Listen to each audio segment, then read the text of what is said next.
amados, essa galera do direito civil que não para de estudar, uma loucura. Tudo bem com vocês? Mais uma aulinha linda? Vamos comigo? Meu nome é Ana Silvia, professora de direito civil aqui da Vultive. Aulinha linda, maravilhosa. Antes de começar a aulinha linda e maravilhosa, o que eu vou pedir para vocês? Abre o Código Civil. Pode assistir a aula de civil sem Código Civil? Não. Abre o Código Civil e vamos começar.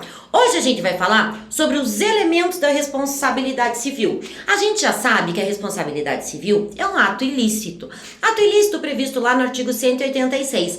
Temos também hoje no nosso Código Civil, como ato ilícito, o abuso de direito que está previsto no próximo artigo, no artigo 187.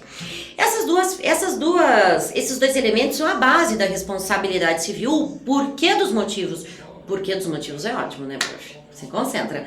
O motivo pelo qual aquela pessoa que causa um dano a outrem tem o dever de indenizá-la, certo? Passando essa primeira etapa, que é o conceito, assim, digamos, de ato ilícito e da responsabilidade civil de uma forma geral, vamos para os elementos?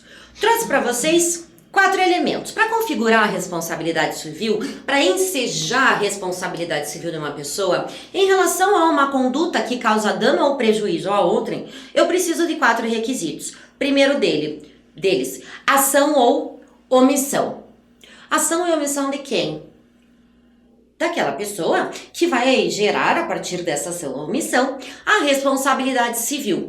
Ou seja, tem que ter uma ação, a pessoa tem que fazer alguma coisa ou deixar de fazer quando deveria ter feito alguma coisa. Vou só falar rapidinho os 4 e vamos daí entrar falando sobre as características de cada um pausadamente. Segundo requisito que a gente tem, culpa lato sensu. Culpa lato sensu abrange dolo e culpa. Por que eu coloquei esses pontinhos de interrogação aqui para vocês? Gente, tem que ter culpa lato sensu? A maioria doutrinária diz que sim. Existe já discussão dizendo que a culpa lato sensu é um elemento acessório, mas não um requisito essencial. Mas um requisito acessório. Nem sempre tem que ter culpa ou dolo para responsabilidade civil se perfazer no caso concreto. Discussão para daqui a pouco. Terceiro, nexo de causalidade. Responsabilidade civil tem como requisito nexo de causalidade. O que é nexo de causalidade? Aquele liame,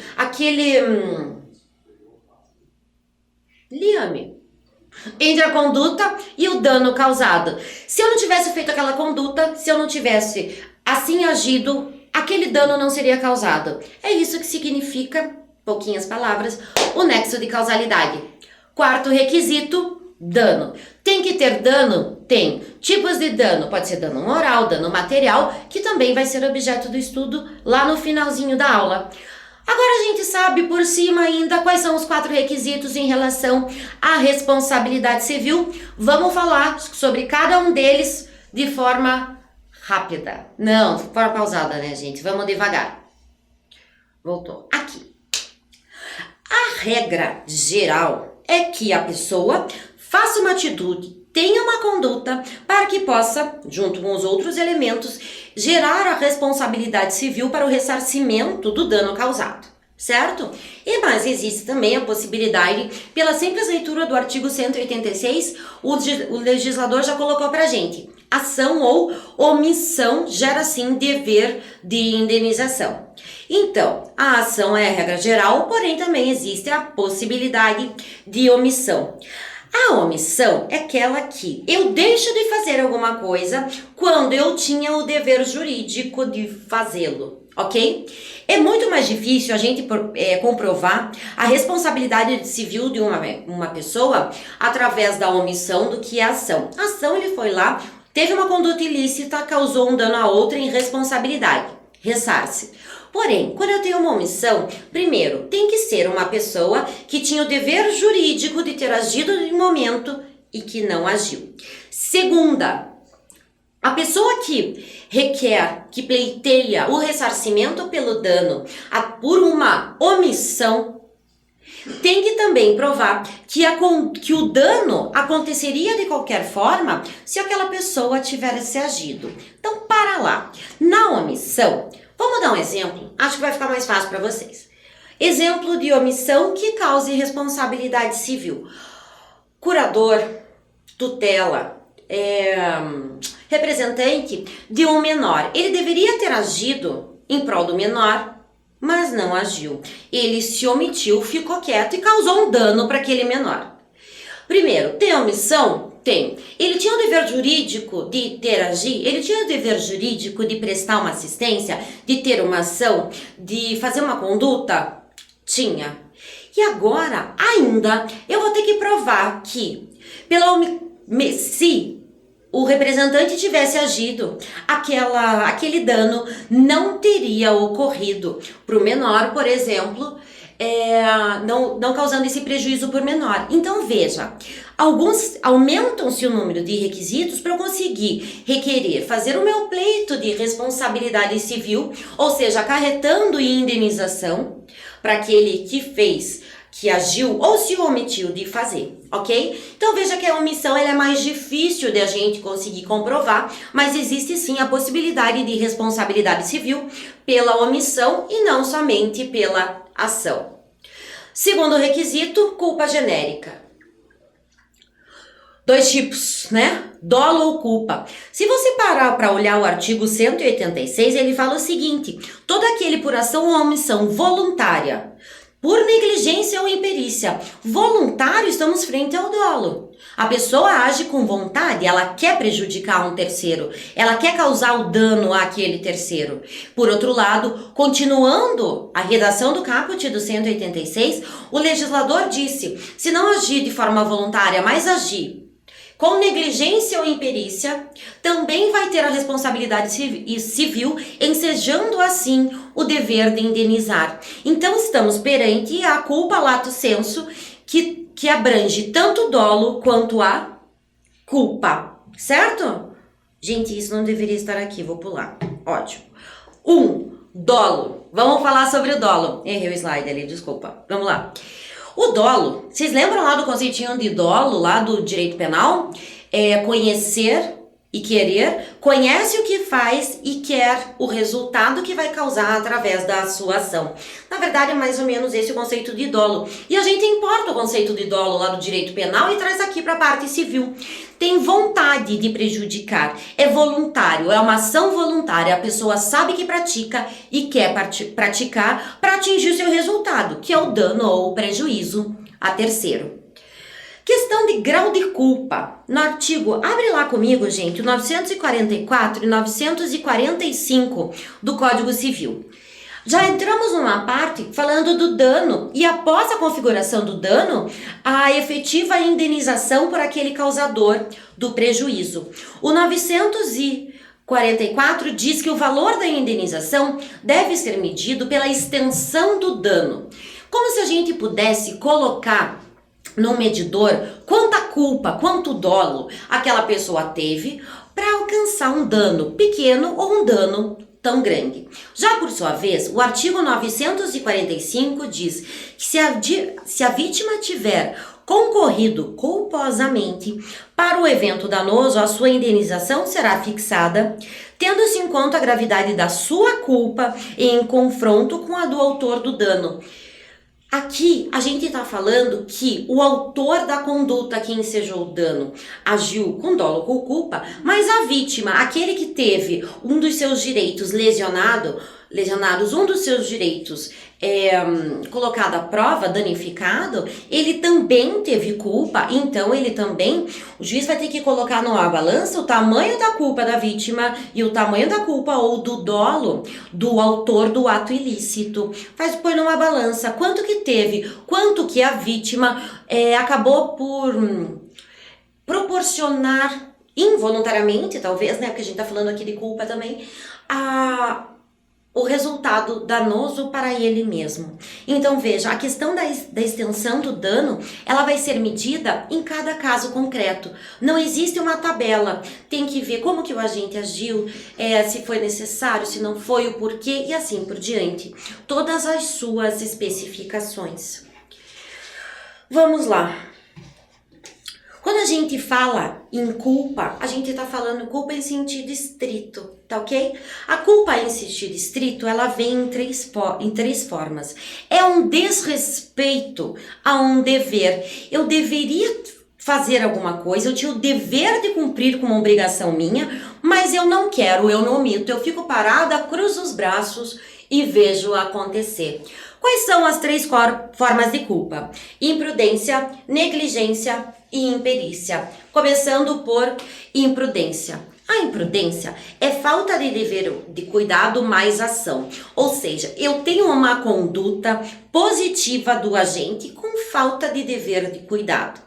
Sabe quando a gente tem aqueles casos, às vezes até difíceis de decidir, se a pessoa, principalmente em caso de batida de trânsito, se a pessoa agiu com dolo eventual lá dentro do direito penal, ou ele agiu com culpa, será que ele foi negligente ou ele assumiu o risco de alcançar aquele resultado? Exatamente essa imprudência que estamos frente, porque a pessoa tem uma conduta, tem uma ação positiva, ou seja, está dirigindo o carro, acelera, está acima do limite de velocidade. Está quebrando um dever de cuidado? Tá. Por isso é que às vezes, em alguns casos, a gente tem que esperar um julgamento para a gente perceber se aquele agiu com imprudência pela culpa ou se agiu com dolo eventual. Muito tênue, né, a diferença entre as duas formas. Mas vamos voltar para o direito civil, não estamos dando aula de direito penal, né? Segunda forma de culpa que a gente tem é a negligência, que é a falta de dever de cuidado, mas daí através de uma omissão, de uma conduta negativa. Essa é a diferença entre imprudência e negligência. O último tipo de culpa, por sua vez, é a imperícia. A imperícia é bem diferente das duas primeiras.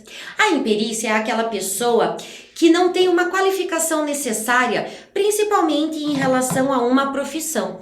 Se você vai na manicure e vai fazer a unha, ela tira um bife do teu dedo, infecciona, fica aquela bola.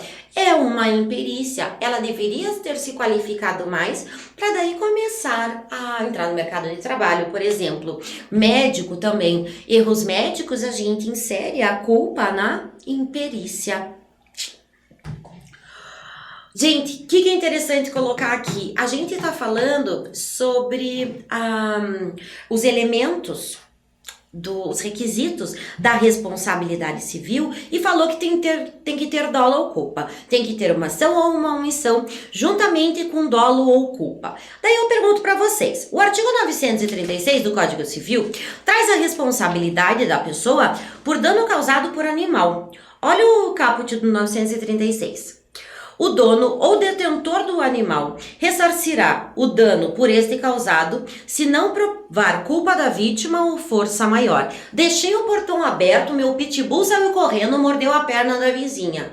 O que vai acontecer? O pitbull vai ter que pagar a indenização? Não. Quem paga a indenização é o seu dono. Por quê? Porque ele agiu de forma negligente, ele deveria ter tomado o devido cuidado, sabendo que tratava-se de um animal feroz, de um animal brabo, teria trancado o animal, fechado o portão de uma forma correta, acorrentado numa coleira ou alguma coisa assim. Então, por causa disso é que existe o ressarcimento.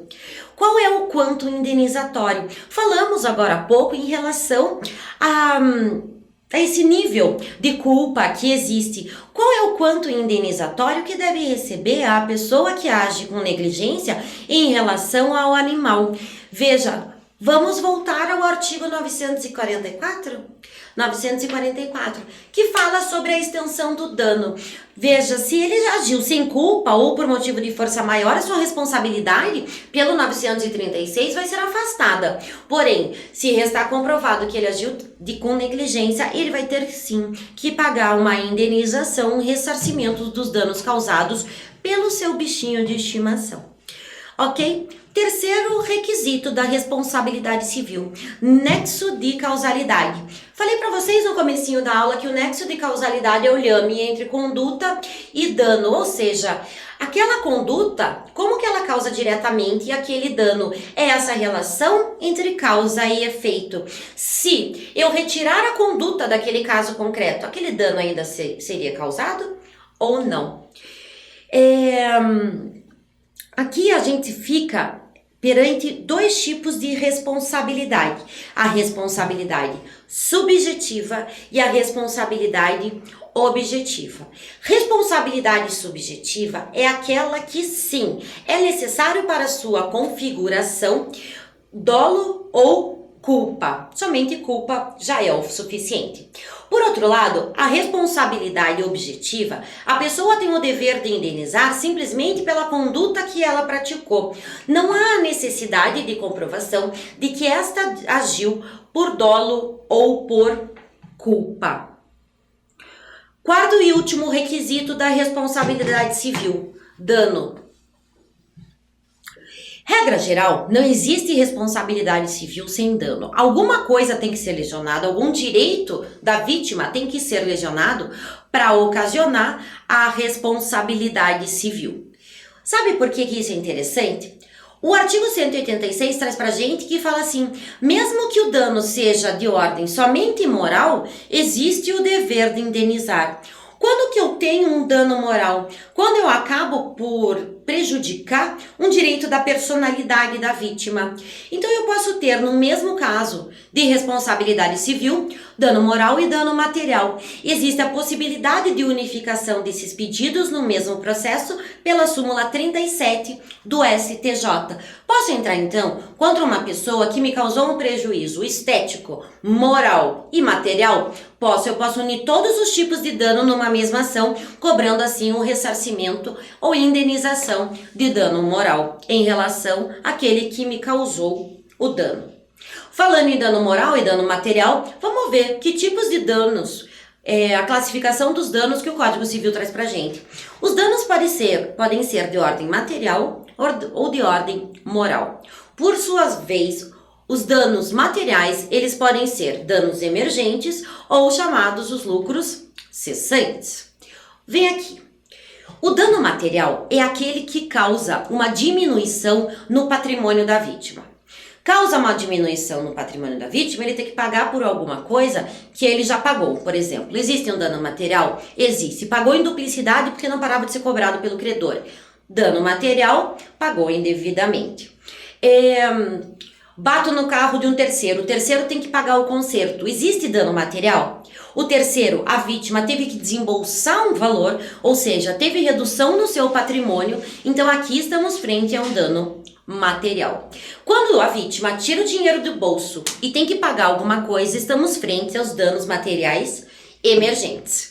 Por outro lado, os danos materiais classificados como lucros cessantes são aqueles que a vítima deixa de ganhar por algum ato ilícito cometido contra ela. Vamos pensar em um exemplo.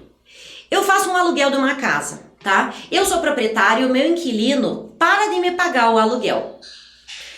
Parou de me pagar o aluguel, começa a pedir a casa para ele sair, ação de despejo, aquela briga toda. Na hora que ele sai, ele fica me devendo 6 mensalidades de aluguel. E ainda quando ele sai, ele arranca todas as portas, as janelas, a fiação, faz aquela bagunça na casa. Eu demoro para arrumar essa casa 6 meses, para deixar ela novinha de novo, para quê? Para eu conseguir alugar. Esses 6 meses que a casa ficou parada, eu tendo que reformar ela, gera ou não gera uma impossibilidade de eu receber o valor do aluguel? Porque eu não tinha jeito de alugar. Esse dinheiro que eu deixei de receber em relação aos aluguéis, porque tive que arrumar a casa, é um exemplo de lucro cessante. Aquilo que eu deixei de aferir, aquilo que eu deixei de ganhar pela conduta daquele que me causou o dano, eu posso cobrar dele através dos lucros cessantes, ok? Falando agora, por outro lado, dos danos morais. Os danos morais são aqueles que ocorrem quando uma pessoa acaba por prejudicar algum direito da personalidade. Pode ser a honra? Pode. Pode ser o nome? Pode. E assim por diante. Falei mal de alguém e isso acarretou para ele algum prejuízo. Dano moral configurado. Escrevi o nome do consumidor indevidamente nos órgãos de proteção ao crédito. Ele foi tentar comprar a casa própria, não conseguiu porque estava negativado indevidamente por uma empresa. Dano moral configurado. Ok? Pessoa jurídica pode sofrer danos morais? Pode. Quando a gente fala de direitos da personalidade, os direitos da personalidade não são exclusivos da pessoa física. A pessoa jurídica também tem certos direitos da personalidade, aquele que lhes cabe em relação à sua característica de pessoa jurídica. Pessoa jurídica tem direito ao nome? Tem. É ou não é importante a pessoa jurídica ter um nome que agrade as outras pessoas, que não saia falando mal, aquela empresa não funciona? Claro que é. Então, pode a pessoa jurídica pleitear uma ação de indenização por danos morais? Pode sim. Então existe sim a possibilidade de danos morais em relação à pessoa jurídica. Desculpem. Outra discussão interessante é em relação a dano moral ou mero aborrecimento. Quem está aí militando já na área sabe que a gente tem milhares de decisões jurisprudenciais dizendo que não é qualquer dano moral que enseja a indenização, uma vez que a atitude daquele que teoricamente lesionou o terceiro não é um dano moral, mas sim um mero aborrecimento. Escreveu no nome de proteção aos créditos um consumidor, ficou só um dia. Veja, não causou dano, então é um mero aborrecimento que teve que encontrar uma solução, ir na empresa e assim por diante. Extremamente discutível os dois lados. É sempre dano moral ou também a gente tem que considerar que certas atitudes e que certos problemas acabam sendo aborrecimentos cotidianos? Fica aí a dica para vocês. Mais uma vez eu agradeço vocês terem a paciência de me ouvir, aguentarem a minha voz. Espero que esteja ajudando bastante vocês nos seus estudos. Próxima aula de Direito Civil aqui na Cultive. Beijão!